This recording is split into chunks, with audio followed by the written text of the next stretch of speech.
It's an epidemic and is almost always involved in some way when it comes to parents losing custody of their children, according to a new charity group. Now, methamphetamine addiction is being blamed as the key reason grandparents are stepping in to raise their grandchildren. Chris Chang reports. This grandmother, who we'll call Aroha, cares for 11 grandchildren. Their parents are addicted to methamphetamine.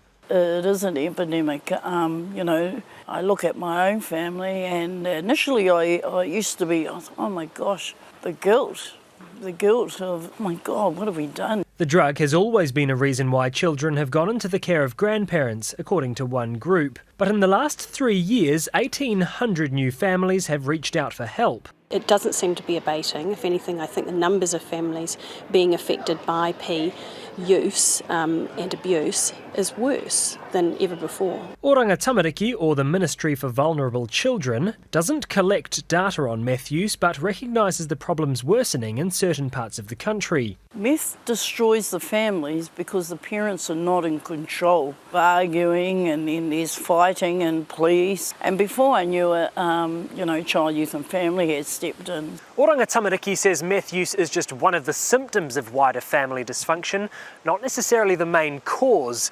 It does admit, though, that meth is a significant issue.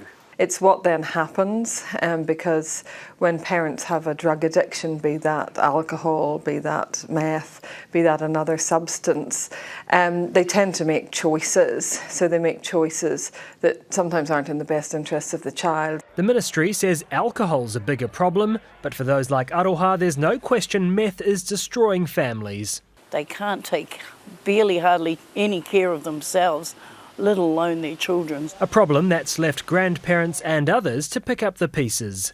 Chris Chang, One News.